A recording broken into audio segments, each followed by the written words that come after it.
রাইসোনা জন্মাবার আগে থেকেই ওর বাবা ভেবে রেখেছিল তারাপীঠে গিয়ে মায়ের স্থানে বসেই রাইসোনার মুখে প্রসাদটা হবে। তো সেই কথা মতো একটা ভালো দিন দেখে আর রাইসোনার 5 মাস বয়সে এই মুখে প্রসাদটা হয়েছিল, সেই ভিডিওটাই আজকে তোমাদের সাথে শেয়ার করে নিচ্ছি। দুপুর 12টার মধ্যে মন্দিরে যাওয়ার কথা বলেছিল, সেই মতো রাইসোনাকে ঝটপট রেডি করে আমরা কোনো রকমে রেডি হয়ে মন্দিরে যাওয়ার উদ্দেশ্যে রওনা দিয়েছিলাম। এখানে দেখো আমরা মন্দিরে চলেও এসেছি।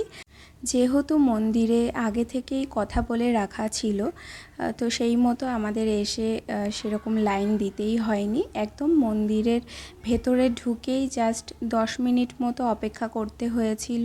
আর আমাদের রাইয়ের নিত্যদিনের একটা অভ্যাস আছে, সেটা হচ্ছে স্নান করার পরেই ও ঘুমায়। তো আজকে স্নান করিয়েই একেবারে মন্দিরে নিয়ে এসেছি, যেহেতু ওর জন্য ওর খুব ঘুম পাচ্ছিল। দেখে বুঝতেই পারছো, না হলে এতটা চুপচাপ থাকে না। তো এরপরে ভেতরে আসলাম, এখানে পুজো করলাম। তারপরে রাইসোনাকে এই যে মায়ের কোলে বসিয়ে এখানে ওর কপালে মায়ের সিঁদুরের ফোঁটা দিয়ে দিল। আমি আমার যথাসাধ্য মতো ভিডিও ক্লিপ কালেক্ট করার চেষ্টা করেছি। আর তাছাড়াও ওখানকার ওই পান্ডা দাদারা কয়েকটা ফটোও তুলে দিয়েছিল।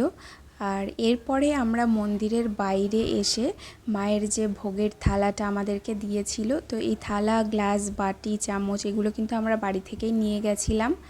তো এটাতে করে যে ভোগ দেওয়া হয়েছিল, সেই ভোগটা খাইয়েই কিন্তু আমাদের রাইসোনার মুখে প্রসাদটা সম্পূর্ণ হলো। আর আমার মায়ের কোলে বসেই কিন্তু রাইসোনা খেয়েছিল।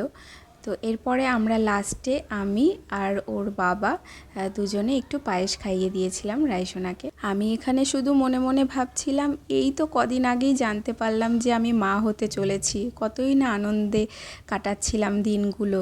তারপরে ডেলিভারি হলো, তোকে কাছে পেলাম, ছুঁতে পারলাম তোকে। আর এর মধ্যেই 5টা মাস কোথা থেকে কেটে গেল আর তোর মুখে প্রসাদও হয়ে গেল।